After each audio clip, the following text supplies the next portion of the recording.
ትዋሻለህ ትሰርቃለህ ትገላለህ ከዚህ ውጭ አይደለም አንተን ይሄንን አምኖ የሚቀበል መቼም ይኖራል እኔ ማለት በጋድ ስለምናሳይ ማለት ነው ምግበኮ እስከ 200 ስካና ያሰማርቶ ነበር ተሰጥቶት ማለት ነው የተለያየ ስራ የሚሰሩ ከዚህ በላይ ዘረፋ ምን አለ ሻቢያ ከኛ ጎን እንዳለ 100% እርግጠኛ ሆኑ አትጠራጠሩ 100% ነው ያለው ሰራዊታችን እየፈረሰ ነው ሁላችሁም በቻላችሁት ሁሉ የሚከዳውን እንዲመለስ ስሩ አላቸው በሱ አዝማችነት ወደ ሱዳን ተልከው በ10 ሺህ የሚቆጠሩ የትግራይ ተወላጆች በማይመለከታቸው በማያገባቸው ጦርነት ውስጥ አልቀዋል የኢትዮጵያ ብሔራዊ ቡድን ግን ውጤት ለሌለው ዛሬ ሞሮኮ እየሄደ ዶላር ያወጣል ለምን የሰዎችን ኪስ ስለሚያሳብጥ ለምን በጣም ስለሚጣፍጥ ገንዘቡ ለምን በዶላር ስለሆነ ጌታቸው ሊገለው ነበር እንዴት ያመልጣ በነገራችን ላይ ወደ ኤርፖርትም ከሄደ በኋላ እንዴት ያመልጣል ብሎ ሲበሳጭ ነበርና ያን ግድያ ሊፈጽም የነበረው ያንን አፈና ሊፈጽም የነበረው መዲድ ለማለማ እንደተጻፈ ላስልንገር ለታንክ ክፍለ ሰራዊት ሎጂስቲክ እነዚህ ሰዎች እኮ ከመሳሪያ በመሳሪያ ስም ሁሉ ክፍለ ሰራዊት ያወጣሉ በቃ ጠቅላላ ጭንቅላታቸው መሳሪያ ነው ግን እነሱ ፈሪዎች ናቸው የሚያሳልቁት የዳው ልጅ ነው ዛሬ ጦር ያዘመተ እየገደለን ወደ ጦርነት እየገባ ይሄው ቅድም እንዳነበብከው መከራከስ ሰራዊት ይፋ ባደረገው መግለጫ የሁሉትን ኮሳ እየፈጸመ እዚህ የተቀመጡ ቪላዎቹ እያከራየ ገቢ የሚያገኝበት መንገድ ለምንድን ታደሰ ወረደ በትግራይ መሳሪያ ይዘው የትግራይ ሰራዊት የቲዲኤፍ ሰራዊት ወደ ህዝባችን አንተኩስም ብለው ወደ የቤታቸው ከሄዱት በተጨማሪ የትጥቅ ትግል የጀመሩ እንዳሉ አምኗል አረጋግጧል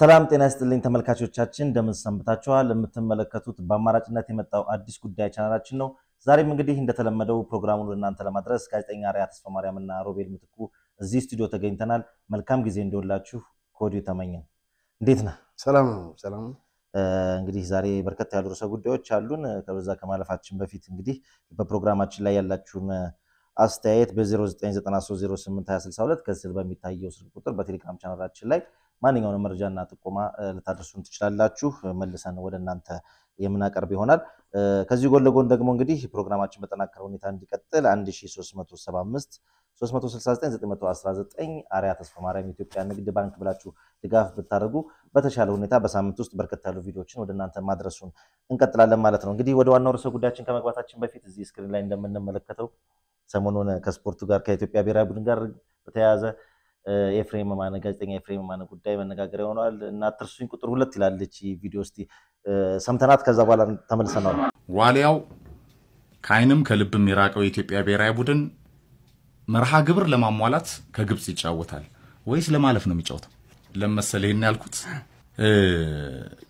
በኢትዮጵያ የኦሎምፒክ ዝግብ ወቅት የኢትዮጵያ ስፖርት ዝቅታ የመጨረሻውን ጫፍ አይተን እናቃለን አይደል ባለፈው ክረምት ከቶኪዮ እስከ ፓሪስ የነበረ ያሁላ ውጅንብር ፍርድ ቤትም የትም ደርሶ ከዛ በኋላ የኢትዮጵያ ስፖርት ላይ ፈቀቅ ያለ ነገር የለም እንዲሆን ይፈልጋሉ ይብለን ደምድመን ዘግተናል አሁንም የኢትዮጵያ ብሔራዊ ቡድን ሊጫወት ሲል በየጌሙ የሚሸነፍ ብሔራዊ ቡድኑን ኢትዮጵያን ይወዳሉ ከፍታውን አልፎ ሲያዩም 31 አመት ጠብቆ የኢትዮጵያ ብሔራዊ ቡድን አፍሪካ ዋንጫ ሲገባ ካንተ ኮሜንተሪ ጋር ፍቅር ህያው ሲሆን አዲስን ጻዳነ ሳላዲን አሰልጣኝ ሰውነት ቢሻው ያ ታሪክ ቀያሪ ትውልድ ሲመጣ የኢትዮጵያ እግር ኳስ ለሁድ ጨዋታ ቅዳሜ 1 ሰዓት አዲስ አበባ ስቴዲየም የሚሰለፍ ሀገርና እንዲያደረገ ብሔራዊ ቡድን ነው እዛ ላይ ቆሞ የቀረ ነው የኢትዮጵያ እግር ኳስ ከዛ በ9 አመት እንዴት እንደተመለሰ እናስታውሳለን ከአሰልጣኙ ውበቱ አባተ ጋር ከዛ በፊት በተለይ ከአብርሃም የኮትዲቯር ጨዋታ ስኬት ጋር የኢትዮጵያ ብሔራዊ ቡድን እድሎቹን ተጠቅሞ ዳግም በ9 አመት ወደ አፍሪካ ዋንጫው ተመልሷል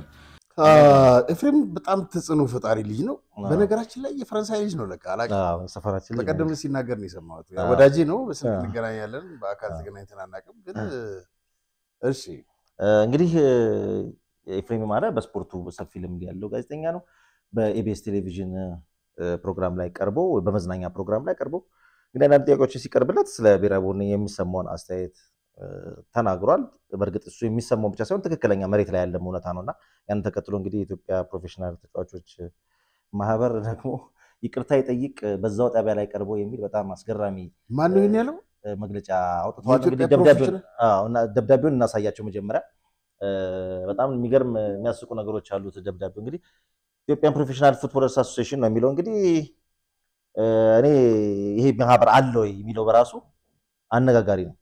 እንግዲህ ኤፍሬም ወንደሰን ገብረ ማርያም ይላል ፕሬዝዳንት ነው። እንግዲህ የኢትዮጵያን ፕሮፌሽናል ፉትቦል አሶሲዬሽን ለኢትዮጵያ እግር ኳስ ፌዴሬሽን ለኢትዮጵያ ባህልና ስፖርት ሚኒስቴር አለ ወይ የሚለው ይሄ ማህበር በራሱ አነጋጋሪ ነው። ኢትዮጵያ ፕሮፌሽናል ተጫዋቾች አሏት እንዴ?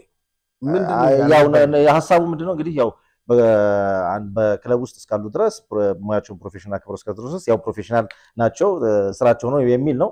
እሱ ሊያግባባን ይችላል። እንግዲህ ውጭ ወጥቶ ይጫወታሉ አይጫወቱም ኢንተርናሽናል ተጫዋቾች ናቸው የሚለው እሱ የተለየ ነው። በእርግጥ ያ ሳይሆን የሚያስገርመኝ ማህበሩ አለ ወይ በእግር ኳስ ውስጥ አሁን ለኤፍሬም እንደዚህ መግለጫ ወጣው ማህበር በቅርብ እንኳን የአዲስ አበባ እግር ኳስ ፌዴሬሽን ምክትል ፕሬዝዳንት ተብላ የተመረጠችው ሴት ላይ መግለጫ ያላወጣ ማለት እግር ኳሱን የማያውቁ ሰዎች መጥተው ጭራሽ በጣም ቁልቁል ወደሚወስድ ደረጃ ላይ ሲሾም እኮ አንድ ነገር ትንፍሽ ያላለ በስፖርት ውስጥ ያለ ማህበር ዛሬ ለዚህ ሐሳብ ለአንድ ጋዜጠኛ መግለጫ ማውጣት ራሱ በጣም አነጋጋሪ ነው።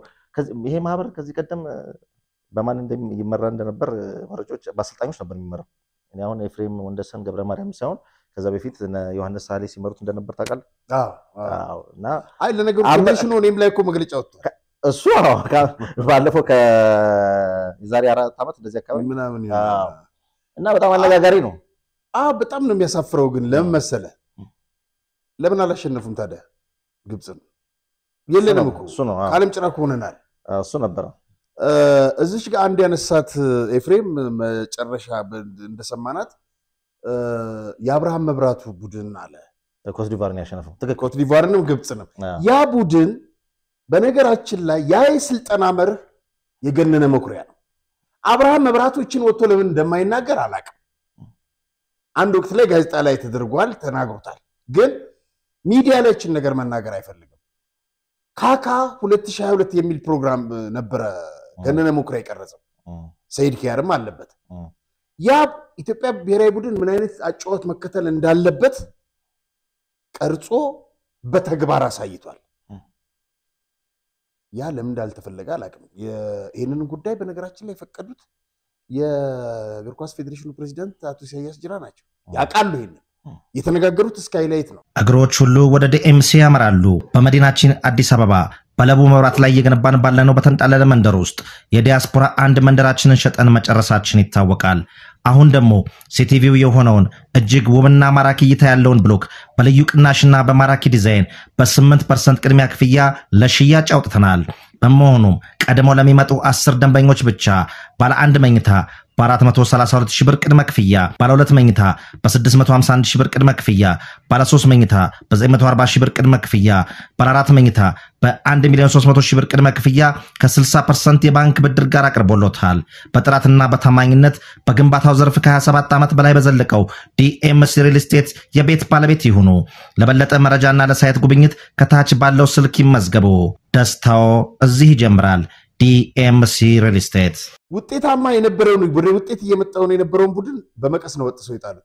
በጣም የገረመኝ ውበቱ አባተ የሚባለውም ሰውዬ ኤፍሬም ላይ ይጽፋል ያለው ትላንትና እንደውም የድረስ ለጠቅላይ ሚኒስትሩ ግልባጭ የኢትዮጵያ ብሔራዊ ቡድን በውጭ በሚገኙ ኢትዮጵያውያን ይታገዝ ምናምን እሱ እንትነን ይሄ ምድር ፋሲል ከነማን ይዞ በ2010 ነው 11 ዓመተ ምህረት ያመጣውን የውጭ ተጫዋች በረኛ ብሎ ፋሲል ከነማን ፈቅ ያደረገው ነገር የለም። በውጤት በረኛ ከበረኛ ጀምሮ ተጫዋቾች ሲሸነፍ በበረኛ ያሳብባል። በዛ ላይ ከብሔራዊ ቡድኑ አንድ ጨዋታ ሳይሸነፍ ሲባረር የሰጠው ምላሽ ምንድን ታውቃለህ?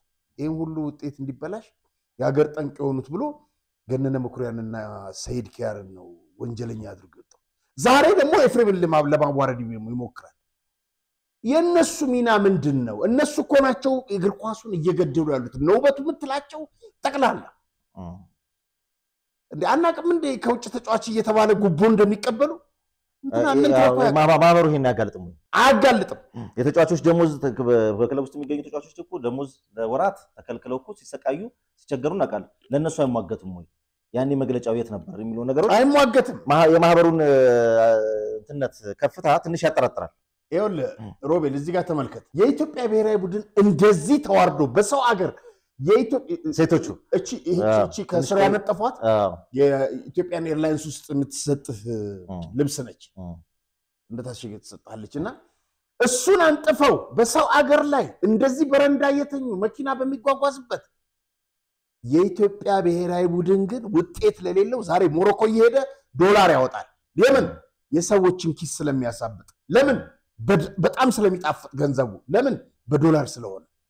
ምናልባት እንደውም ስለ ዶላሩ ካነሳኸው እኮ ከሞሮኮ ጨዋታ ጋር በተያያዘ ኢትዮጵያ እግር ኳስ ፌዴሬሽን ትክክለኛ ሆነውን እንጂ እንግዲህ መረጃዎች እንደወጡ የሚያሳየው የኢትዮጵያ እግር ኳስ ፌዴሬሽን የሞሮኮን እግር ኳስ ፌዴሬሽን እርዳታ ጠይቆ ሙሉ ወጪው የተሸፈነው በሞሮኮ እግር ኳስ ፌዴሬሽን ነው።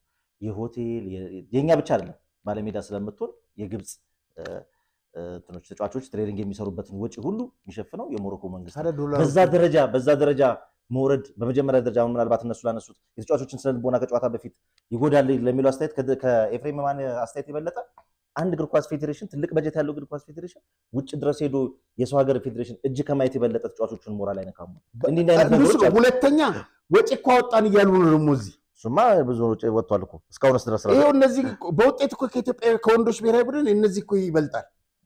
ይሄን እያደረገ ላለ አንድ ቀን ተንፍሰው ለማያውቁ አንድ ጋዜጠኛ ለማፈን ይሯሯጣሉ። ማንም ይቀበላቸው የለም። በጣም አሳፋሪ ነው። በጣም እኛ እንግዲህ እንደ ሀቅም እንደ ሙያ ባልደረባ ከኤፍሬም ጎን መሆናችንን ያው ደግመን ለመግለጽ እንወዳለን። ለምን ተቻለ ብሎ ከመሯሯጥ ክፍተቶችን መድፈን ተጨባጭ መሬት ላይ ያለውን እውነታ አይቶ በዛ ላይ ችግሮችን ለመፍታት መስራቱ የተሻለ ይሆናልና ደግሞ አንድም ብዙዎች ምናልባት ማህበሩ የህግ አግባብን ያውቃሉ የሚለው ነገር በራሱ አጠያቂ ነው። ኤፍሬም ማነ ቀርቦ አስተያየት የሰጠው እኮ በራሱ እሱና ፍቅር የሚሰሩት ትሪቡን ስፖርት የሚል ፕሮግራም አላቸው። እዛ ላይ ቀርበው ተናግረው ያን ነገር ተችተው ቢሆን ኖሮ ምናልባት በዛው ፕሮግራም ላይ አስተባባሪ ማለት ይችላል። እንግዳ ነው ተጋብዟል። እንግዳ ሆኖ ሲጋበዝ የተጋበዘበት ሚዲያ ላይ እኮ እንደ ጋዜጠኛ ሳይሆን እንደ አንድ ዜጋም የፈለገውን ሀሳብ በነፃነት መግለጽ ይችላል። ሮቤል ቆይ ምኑን ነው የሚያስተባብለው ነገር አይደለም። በህግ አግባብ እንኳን ቢኬድ እንኳን ግን ምኑን ነው የሚያስተባብለው? የኢትዮጵያ ብሔራዊ ቡድን የት አለው ውጤት? እሱማ ታየኩ ገብረመድህን ኃይሌ ቀልዶበት ፌዴሬሽኑ ልርዳ ብዬ ነው አለ። ግን 3 ሚሊዮኑን አጭዷል በአንድ ዓመት ውስጥ። በዚህ አጋጣሚ ሰሚም ተቆጣጣሪ ማጥቷል። በዚህ አጋጣሚ እንዲህ ስንል የሀገራቸውን ማሊያ ለብሰው ለሚታገሉት ያላቸውን አቅም ችሎታ ለሚሰጡት እዚህ ሀገር ላይ ካሉት ከተሻሉ ናቸው ተብለው ለተመረጡት እኛን እስከውከሉ ድረስ ለብሔራዊ ተጫዋቾቻችን ያለንን ክብር ያለንን አድናቆት አሰልጣኝ ማጣታቸው ገልጻለን። ግን ያ የመጡበት መንገድ ችግሩ የነሱ ሳይሆን እግር ኳሳችን የመጣበት መንገድ ነው። እግር ኳሱ የመጣበት መንገድ ስለሆነ አሰልጣኝም የለንም። ትልቁ ክብር እነሱን መስራት የሚችሉ አሰልጣኞች እየተገፉ እግር ኳሱን የሚያጨማልቁ አሰልጣኞች በከክልል ስለሆነ እየቀጠሉ ያሉት እግር ኳሱ እንደዚህ እየሞተ ባዶ ስቴዲየም አይደል እያየን ያለን። በቃ እንግዲህ ነገ ከነገ ወዲያ ደግሞ ምን ይሆናል የሚለውን እና አብረን እና ይሆናል። እንግዲህ ወደ ዋናው ርዕሰ ጉዳያችን እንግባ። ይችን ያህል ትንሽ እንደማሟሟቂያ ተጠቀመን ከራያ ማይጨው የጊዜያዊ አስተዳደር ጸጥታ ዘርፍ ኃላፊ ጋር በስልክ በወቅታዊ ጉዳይ ላይ ስለነበረ ሁኔታ ውይይት አድርገን ነበርና እስቲ ወደሱ ጉዳይ እንለፍ። ምን ሀሳቦችን አነሳችሁ? በርካታ ሀሳቦች ነው የተነሱት። ከነዛ ውስጥ አሁን ያለው ጸጥታ ሁኔታ እንግዲህ ጊዜያዊ እነዚህ መፈንቅለ መንግስት ያደረገው ቡድን ወደ ማይጨውና ራያ ማይጨው ያው አንድ የተያያዘ ነው። ስለዚህ ወደዛ ገብቷል አልገባም የሚለው እንዴት አልገባም፣ ማይጨው ላይ ራያ ላይ ምን እየሰሩ ነው? እኚህ ጸጥታ ኃላፊ ማናቸው? ሻምበል ሞላ ሀዲሽ ይባላሉ። በጣም ሰፊ ቆይታ ኦልሞስት ወደ 40 ደቂቃ ገደማ ይመስለኛል ውይይት አድርገናል። ከዛ ውስጥ ሃይላይቶቹን ሰማ ትንሽ የ1 ደቂቃ ቀንጨብ አድርገን እንመለስና መልካም በሚስጥር ለሰራዊት አዛዦች ባሰራጩት ደብዳቤ ላይ ራያን በኃይል መቆጣጠር ይላል። እንግዲህ እናንተ አሁን በጊዜያዊ መስተዳድሩ በስልጣን ላይ ነው ያለውና አሁን በነገሩኝ ራያ ማይጨውም አካባቢና በእናንተ በኩል ይህ መረጃ ደርሷቸዋል? ምንስ ማለት ነው? የጀነራል ምግበ ደብዳቤ ምንድን ነው የሚያሳየው? ጥሩ ጥያቄ ነው። እኔ ይህ አስተሳሰብ የሚለው ከጠነኛ ሰው ወይም ከጠነኛ አእምሮ ያለው ሰው የመነጨ ነው ብዬ አላስብም። እንደዚህ አይነት አስተሳሰብ ያለው ሰው መጀመሪያ ከራሱ መሳረቅ አለበት ብዬ ነው የማስበው ማለት ነው። እንደ ህዝብ ነው የሚልህ ራያ ብቻ ሳይሆን ማንኛውም ህዝብ መረገጥ የሚፈልግ ህዝብ የለም። መረገጥ የሚፈልግ ህዝብ እስከሌለ ድረስ አሁን ባለነው 21ኛ ክፍለ ዘመን ዓለም ግሎባላይዜሽን ነው ማለት ነው። አንድ መንደር ሆነናል። ማንም አንድ ማይክሮብ ሰከንድን ልንረገጥ አይገባም። እሱ ያደርጉታል አያደርጉትም ሊሉ ይችላሉ። እንግዲህ ሮቤል እንዳዳመጥከው ነው። ክቡራን ተመልካቾቻችን በቅርብ ቀን ይጠብቁን። ከሮብ እንለቀዋለን ይህን ቃለ ምልልስ። በጣም መሳጭ እና ብዙ መረጃዎችን ያካተተ ስለሆነ ተከታተሉን። በነገራችን ላይ እንደዚህ እየሰራን የኢትዮጵያ ንግድ ባንክ እኛ ድጋፍ አድርጉ ምንለው ለዚህ ነው። ወቅታዊ መረጃዎችን እናደርሳቸዋለን። እንግዲህ ሌሎች ቦታዎች ላይ እንደዚሁ እየደወልን ደግሞ ከተቻለ በቪዲዮ ኮል ካልሆነም ደግሞ እንደዚሁ በድምጽ ያለውን ሁኔታ ማቅረቡን እንቀጥላለን። ረቡዕ እንግዲህ የጸጥታ ዘርፍ ምን አነሱ ከቲዲኤፍ ከታጣቂዎች ኃይል ጋር የትግራይ ኃይል ጋር ወይም ደግሞ አሁን ካለው ወቅታዊ ሁኔታ ጋር በተያያዘ ብዙ ሚስጥሮችን አውጥተዋል። ያንን እንሰማለን። ወደ አቶ ጌታቸው ረዳ ጉዳይ እንለፍ። እንግዲህ ጌታቸው ረዳ በቃለ ምልልሳቸው ሲናገሩ አንድ ጄኔራል ሊያስገድላቸው ወይም ደግሞ ሊያሳፍናቸው እንደነበር መግለጫ በሰጡበት ወቅት አንስተው ነበርና ይህ ጄኔራል ማን ነው የሚለው ጉዳይ ምናልባት መረጃ ይኖራል ብዬ አስባለሁና እስቲ እሱ ነገር በጣም ጥሩ። እንግዲህ ወደ ኤርፖርት እየሄደ ያለ አቶ ጌታቸው አዲስ ኬላ ነበር ያቋቋሙት። ያ ኬላ ለማፈኛ ነው፣ ሰዎች እንዳይወጡና እንዳይገቡ ማለት ነው። የሚገቡትን ሰዎች ደግሞ የሚፈልጓቸውን እና እዛ ጋር ወታደሮች በማዘጋጀት የጀነራሉን ማንነት ባይገልጽም እኛ እንገልጸዋለን። እና ወደ አዲስ አበባ ሊመጣ ሲል በነገራችን ላይ ወደ ኩያ ይሄ ማን ነው ወደ ኤርፖርቱ መቃረቢያ ላይ እና ኤርፖርቱ ዙሪያ የሚጠብቀው የኢትዮጵያ ፌደራል ፖሊስ ነው። እና አንድ ተኩስ ቢፈጠር ኖሮ እንግዲህ የጌታቸውም ጠባቂዎች መሳሪያ አቀባብለው ነበረ፣ በዛም በኩል አቀባብለው ነበረ። ያንን ያደረገው መዲድ ነው፣ ዮሐንስ መዲድ ነውና ጌታቸው ሊገለው ነበር። እንዴት ያመልጣ በነገራችን ላይ ወደ ኤርፖርትም ከሄደ በኋላ እንዴት ያመልጣል ብሎ ሲበሳጭ ነበርና ያንን ግድያ ሊፈጽም የነበረው ያንን አፈና ሊፈጽም የነበረው መዲድ ነው። መልካም እንግዲህ ወደ ህዝብ አንተኩስም በሚል ከነመሳሪያቸው እየከዱ ያሉ የቲዲኤፍ ሰራዊት እነሱ እንደሚሉት እንግዲህ ቲዲኤፍ ነው የሚሉት የቲዲኤፍ ሰራዊት እየተጓዘ ይገኛል ወደ ሆነ ቦታ። ወዴት ነው እየሄደ የሚገኘው የሚለው ነገር እሱ በራሱ አንድ ነገር ነው። ሁለተኛ ከዛ ጋር ተያይዞ እንግዲህ ከቀናት በፊት የኮር አዛዦች ወሰኑ የተባለ ውሳኔ አለና ውሳኔው ምንድነው? እነማን ናቸው ይህን ውሳኔ ያሳለፉት? በጣም ጥሩ ሮቤል። በሺ የሚቆጠሩ ናቸው እንግዲህ መሳሪያቸውን ከነመሳሪያቸው ወደ ተለያየ አቅጣጫ እየገቡ ነው። በዚሁ መሰረት ባለፈው አርብ ከኮር በላይ ያሉ አዛዦች ይሄ ህገወጡ ቡድን በነፍሳና በነመዲድ የሚመራው ህገወጥ ቡድን ያወጣውን ውሳኔ ወይም መፈንቅለ መንግስት በመቃወም ያካሄደው መፈንቅለ መንግስት በመቃወም ወደ ህዝባችን አንተኩስም በማለት ከአርሚ 44 ራሳቸውን ያገለሉ አመራሮች ተስፋዬ አዋዓሎም የማንጁር ክፍለ ሰራዊት አዛዥ፣ መሐሪ ከላሊ የማዕበል ክፍለ ሰራዊት አዛዥ፣ ረዳይ ዋዩ የማዕበል ክፍለ ሰራዊት አዛዥ የነበረና ወደ አርሚ አመራር ተሾሞ የነበረ፣ 4 ዝናው ሙለታ የሐክፈን ክፍለ ሰራዊት አዛዥ ሲሆኑ 5ኛ መሰለ ኃይሉ የመርከብ ክፍለ ሰራዊት ምክትል አዛዥ፣ 6 አምባቸው ስዩም የመርከብ ክፍለ ሰራዊት ኮሚሳር፣ ብርሃኑ ጦመ የማዕበል ክፍለ ሰራዊት ኮሚሳር። እነዚህ እንግዲህ ከአርሚዋ ኮር 1 እና 3 ናቸውና በርካቶች ናቸው እየለቀቁ ያሉት። ይሄ እንግዲህ ከባድ ኪሳራ ነው ለመዲድ እና በተለይ በ10 ሺዎች የሚቆጠሩ በቀደምለት እንግዲህ ከአትክልትም ጋር ስናወራ እንደሰማው በ10 ሺዎች የሚቆጠሩ ናቸው ከነመሳሪያቸው ህዝብ ላይ አንተኩስም እያሉ ተራው አባል እየሄደ ያለው በኮሚሳርና በክፍለ ሰራዊት ደግሞ አዛዦች እንዲህ አይነት ውሳኔ ደግሞ መጀመሩ በጣም ጥሩና የሚደገፍ ነው። መልካም ባጀትን በተመለከተ አንድ ደብዳቤ በትግርኛ ተጽፎ ለተለያዩ የቲዲኤፍ ሰራዊት ክፍሎች ተሰራጭቷልና ይህ ደብዳቤ ምንድነው የሚለው እስቲ እሱን እንመልከተው። አዎ ሮቤል በጣም አስቂ ነው። ደግሞ የሚገርምህ እኮ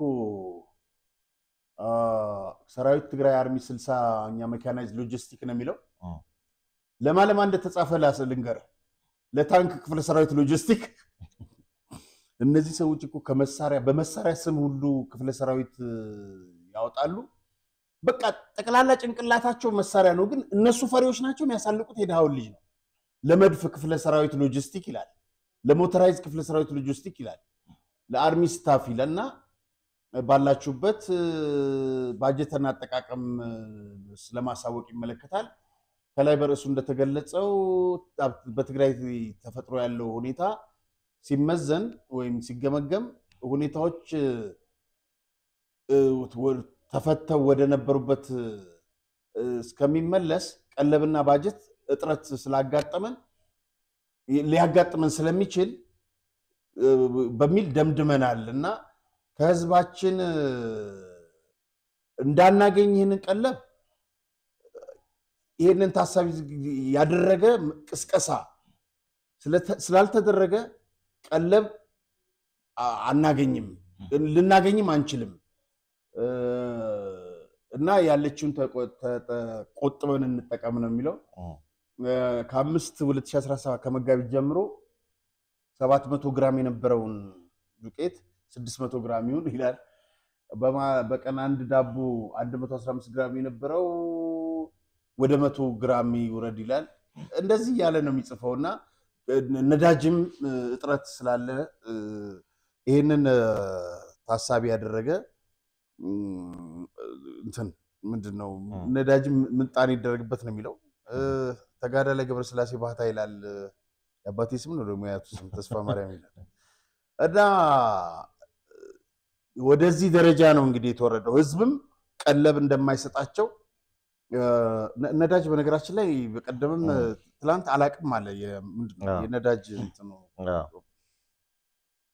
ወደ ትግራይ የሚገባው ነዳጅ መቆሙን አላቅም ነው ያለው እንግዲህ በፊት ህዝብ ተማምነው ቀለብ ይሰጣቸው የነበረ ህዝብ ሙሉ በሙሉ አቁሞባቸዋል ይሄ ብቻ አይደለም እንግዲህ ከቀለብና ከዛም ባለፈ የስልጣን እድሜያቸው አጭር እንደሚሆን ምንም አያጠራጥርም አሁን ያሉት አካሄዶች ይሄ ስለሆነ መልካም ቀደም ሲል ባለፈው ፕሮግራሞቻችን አንስተናልና ወታደራዊ አዛዦች መፈንቅለ መንግስት ለማድረግ ስብሰባ ላይ በሚንቀሳቀሱበት ወያዩበት ጊዜ ህገወጥ አካሄድ ነው ጣልቃ መግባት አንችልም መፈንቅለ መንግስት አይካሄድም ብለው ስብሰባውን ረግጠው የወጡና የተቃወሙ የሰራዊት አዛዦች የትና በምን ሁኔታ ላይ ያሉት የሚለው ነገር በጣም አሳሳቢ ጉዳይ ነው ስለሱ መረጃው ካለ ብናቅ በጣም ጥሩ ከዛ ፊት ይወልህ እቺ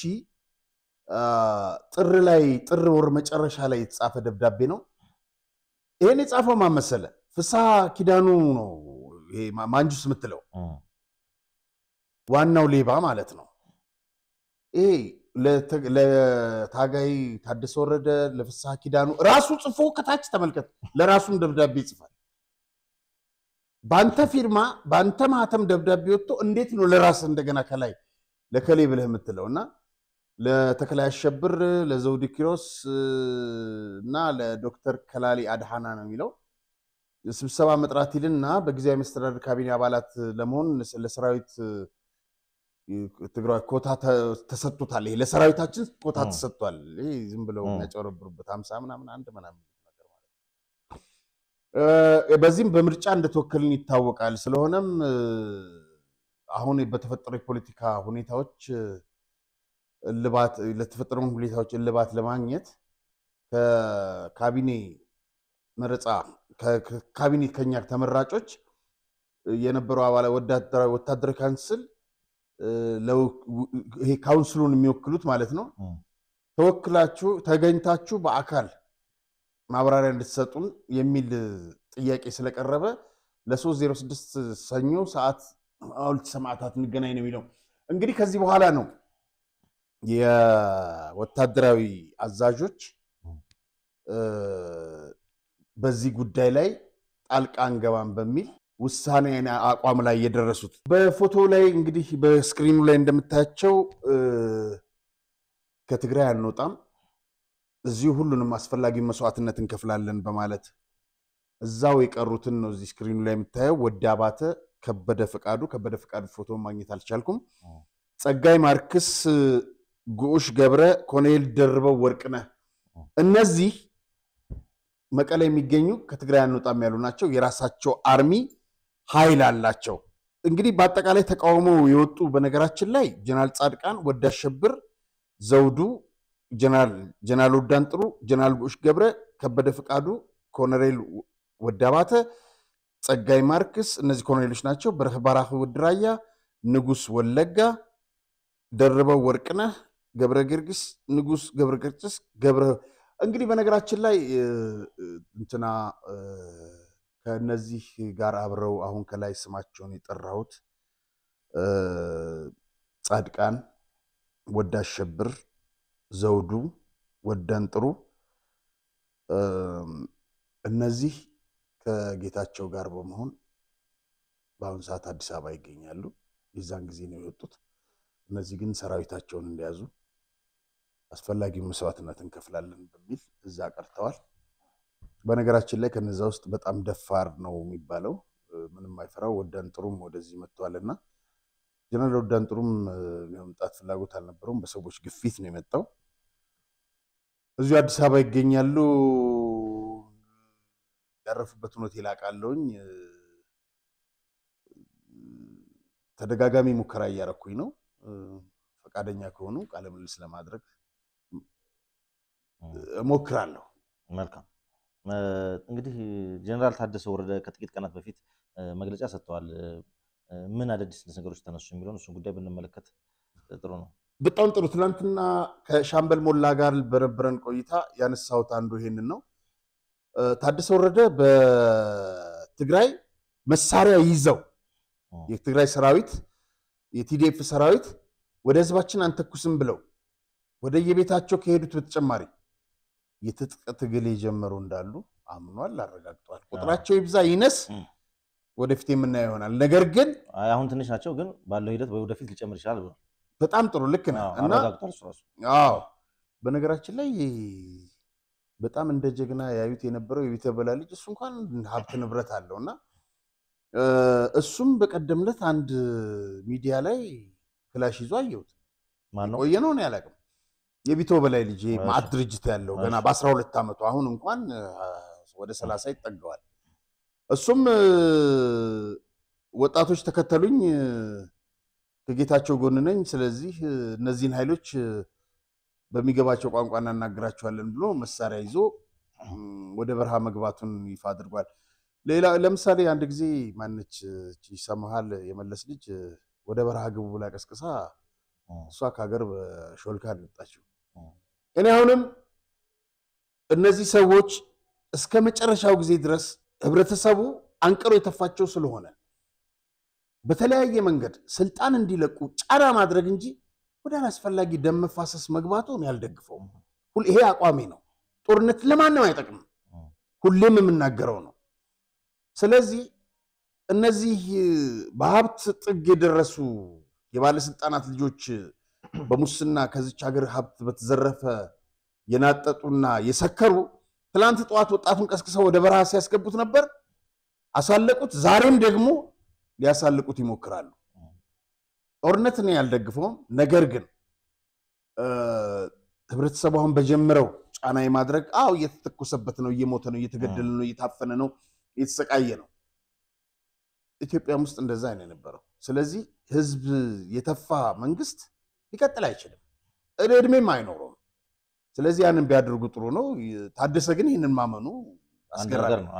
ምናልባት እዛው ላይ ካነሷቸው ነገሮች አንዱ ስለ ጊዜያዊ አስተዳደሩ ፕሬዚዳንትነት ተጠይቀው እንግዲህ ምንም የታወቀ ነገር የለም አሁን ድረስ የጊዜያዊ አስተዳደሩ ፕሬዚዳንት ጌታቸው ረዳ ነው። እስካሁን ድረስ ለውጥ ስለመኖሩ አለመኖሩ በይፋ የታወቀ ነገር የለም የሚል አስተያየት ሰጥተዋል። እኔ እሳቸው እንግዲህ ፕሬዚዳንት ሆኖ ይቀጥላሉ ወይ ይይዛሉ ወይ ቦታውን ተብለው ልጠይቁ ጥያቄ ሲጠይቁ እኔ ትግራይ እንድትሆን የምፈልገው ነገር አለ፣ ያንን ማሳካት ካልቻልኩ ጊዜያዊ አስተዳደሩን ለመበጥበጥ የምቀበለው ኃላፊነት አይኖርም የሚል በጣም አነጋጋሪ እንዲሁም አስገራሚ የሚባል አስተያየት ሰጥተዋል።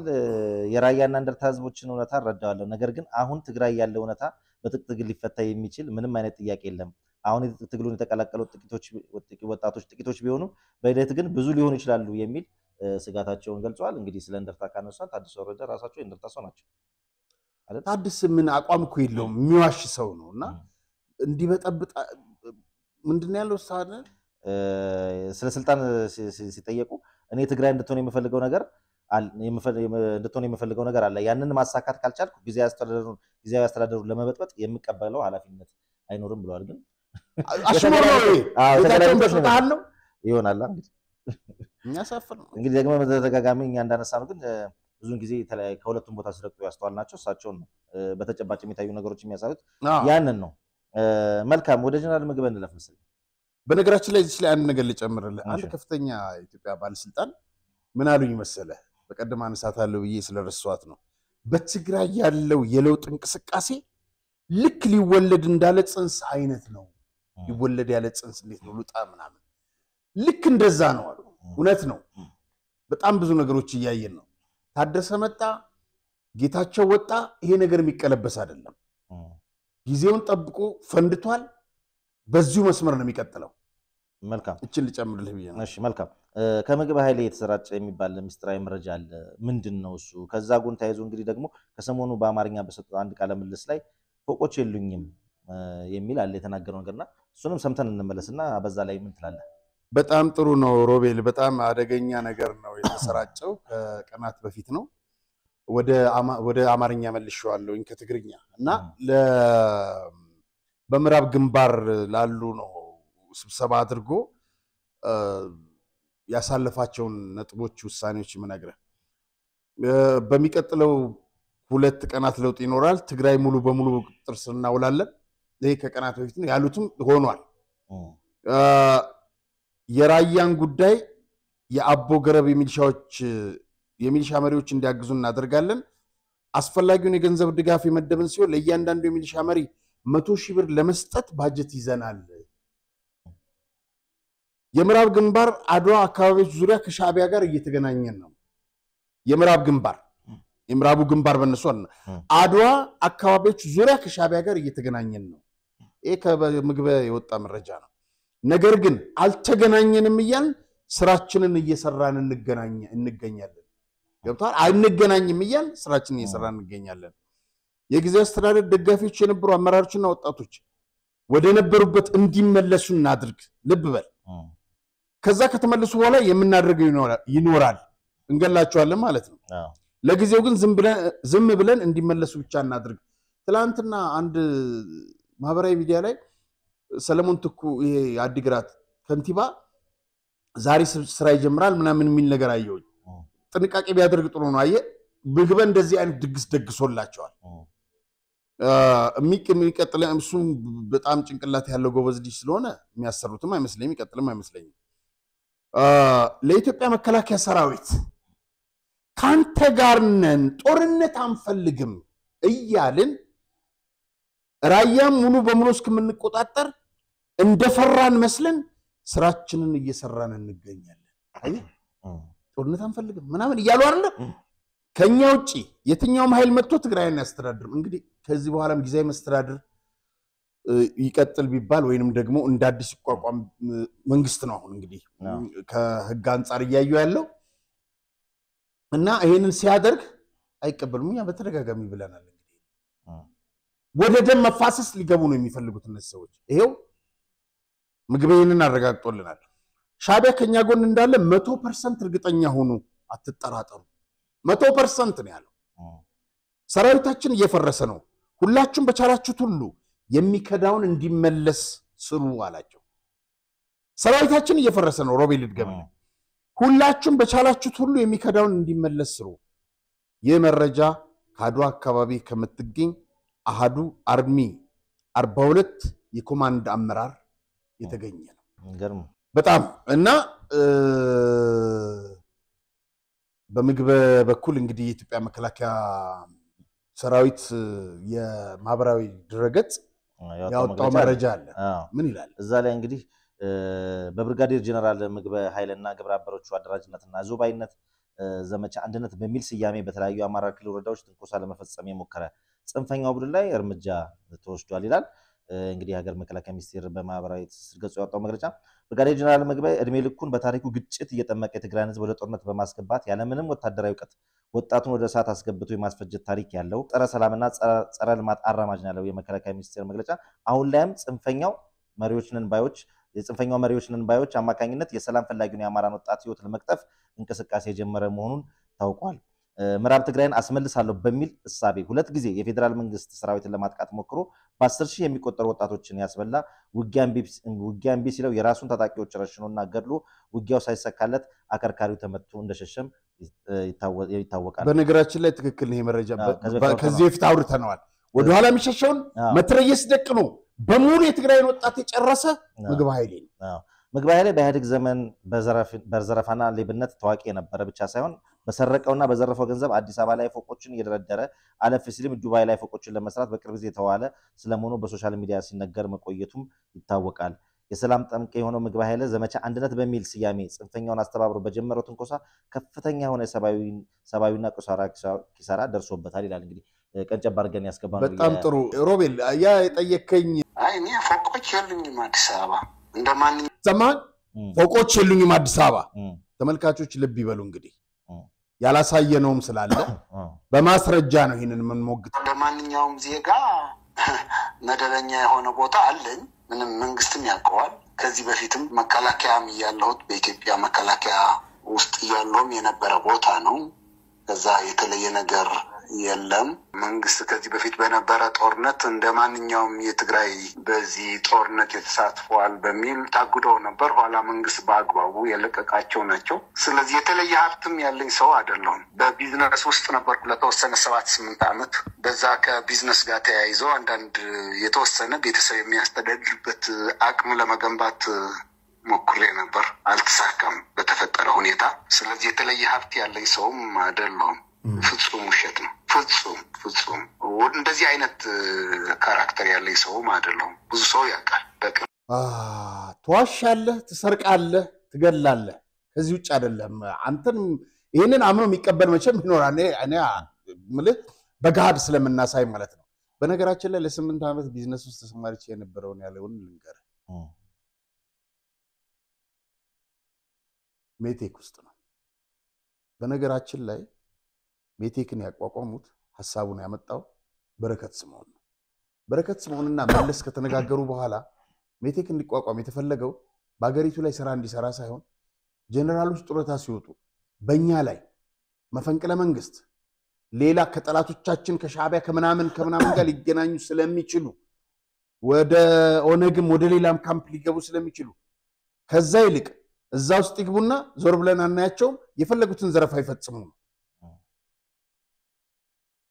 ምግብ እኮ እስከ 200 እስካና ያሰማርቶ ነበረ ተሰጥቶት ማለት ነው። የተለያየ ስራ የሚሰሩ ከዚህ በላይ ዘረፋ ምን አለ? ከዚህ በላይ ዘረፋ ምን አለ? እና ሁለት ቪላ አለው እዚህ አዲስ አበባ ውስጥ። አንዱን ቪላ አላሳየነውም፣ አሁን እናሳየዋለን።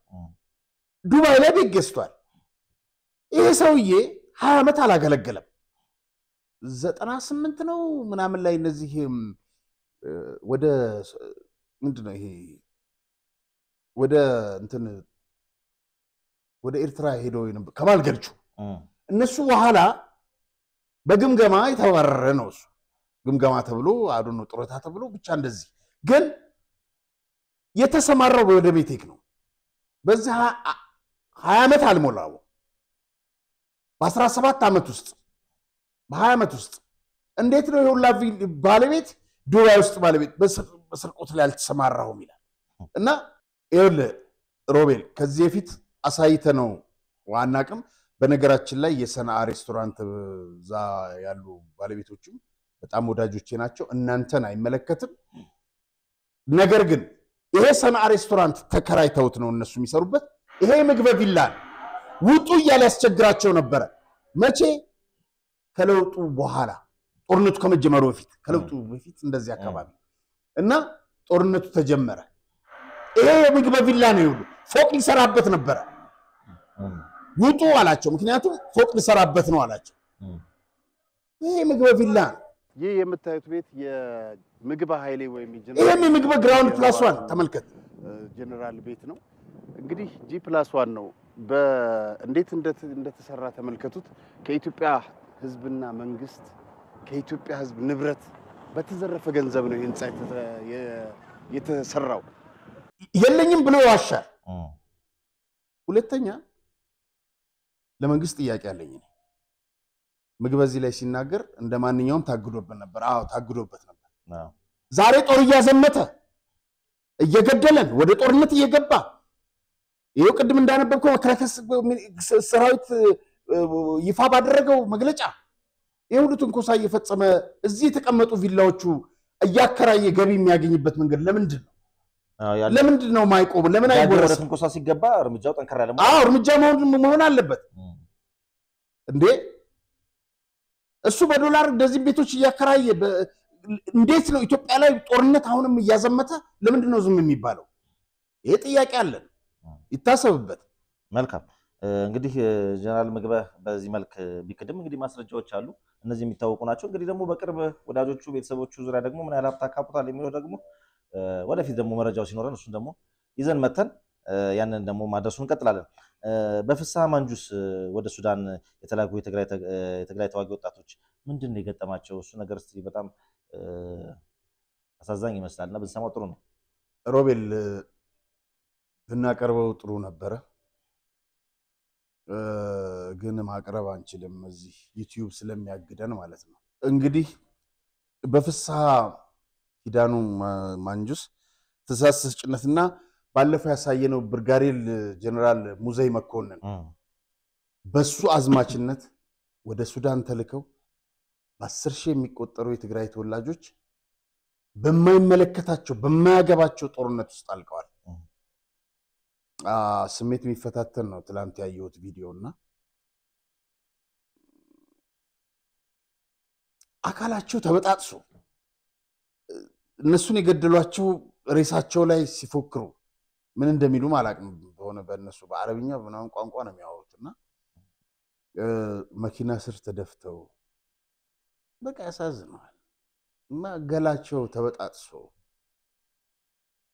ያንን ቪዲዮ በቴሌግራም ቻናላችን ማግኘት ትችላላችሁና እዚህ ላይ ዩቲዩብ ስለሚከለክል አሰቃቂ ነው ይሄንንም ስናሳይ በጣም የሚያሳዝን ነው ሌላ ነገር የለውምና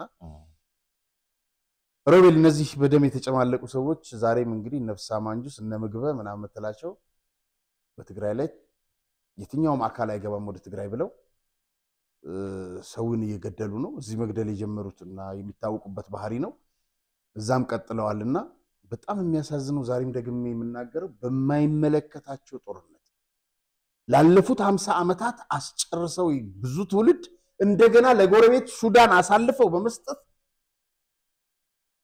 ዓለም ላይ ተበትኗል በቪዲዮ በጣም የሚያሳዝነው በጣም ጻናት በጣም ነው የምታዝነው አካላቸው ተበጣጥሶ ለማየት የሚዘገነን ነው እንቅልፍ አጥቼ ነው ያደረኩት በቃ በጣም የሚዘገነን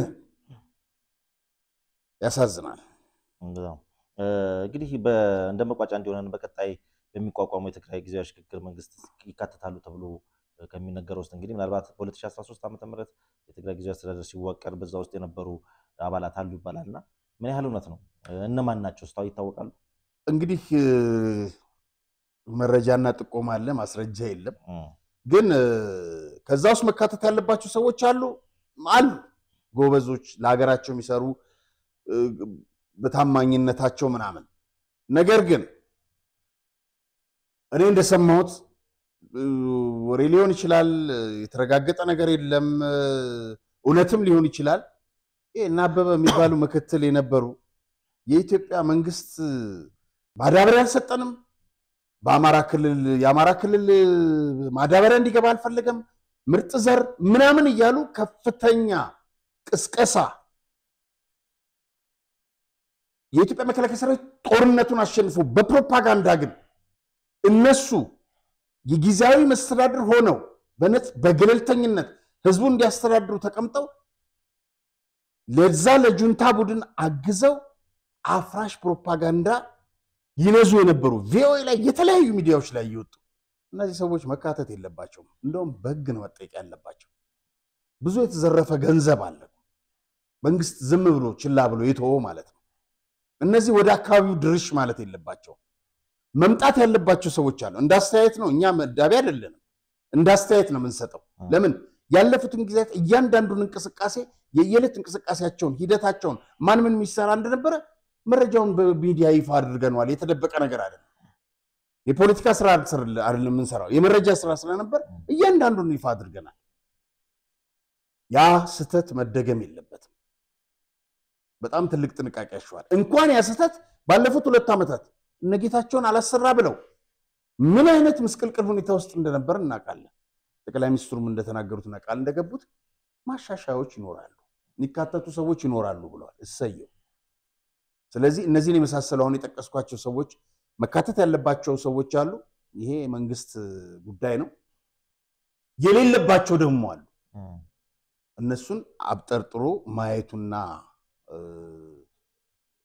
መለየቱ ጥሩ ነው ላለው መልካም ስለነበረ ቆይታ እጅግ አድርጌ አመሰግናለሁ የተከበራችሁ ተመልካቾቻችን የዕለቱ ፕሮግራማችን ይመስል ነበር ፕሮግራሙን አዘጋጅተን ወደ እናንተ ደረስላችሁ ጋዜጠኛ ራያ ተስፋ ማርያምና ሮቤል ምትኩነን ዳግም በሌላ ዝግጅት እስክንገናኝ ድረስ እስከዛው ሰላም ቆዩ እግሮች ሁሉ ወደ ዲኤምሲ ያመራሉ በመዲናችን አዲስ አበባ በለቡ መብራት ላይ እየገነባን ባለነው በተንጣለለ መንደር ውስጥ የዲያስፖራ አንድ መንደራችንን ሸጠን መጨረሳችን ይታወቃል አሁን ደግሞ ሲቲቪው የሆነውን እጅግ ውብና ማራኪ እይታ ያለውን ብሎክ በልዩ ቅናሽና በማራኪ ዲዛይን በ8% ቅድሚያ ክፍያ ለሽያጭ አውጥተናል በመሆኑም ቀድመው ለሚመጡ 10 ደንበኞች ብቻ ባለ 1 መኝታ በ432 ሺህ ብር ቅድመ ክፍያ ባለ 2 መኝታ በ651 ሺህ ብር ቅድመ ክፍያ ባለ 3 መኝታ በ940 ሺህ ብር ቅድመ ክፍያ ባለ 4 መኝታ በ1,300,000 ሺህ ብር ቅድመ ክፍያ ከ60% የባንክ ብድር ጋር አቅርቦሎታል በጥራትና በታማኝነት በግንባታው ዘርፍ ከ27 ዓመት በላይ በዘለቀው ዲኤምሲ ሪል ስቴት የቤት ባለቤት ይሁኑ ለበለጠ መረጃና ለሳይት ጉብኝት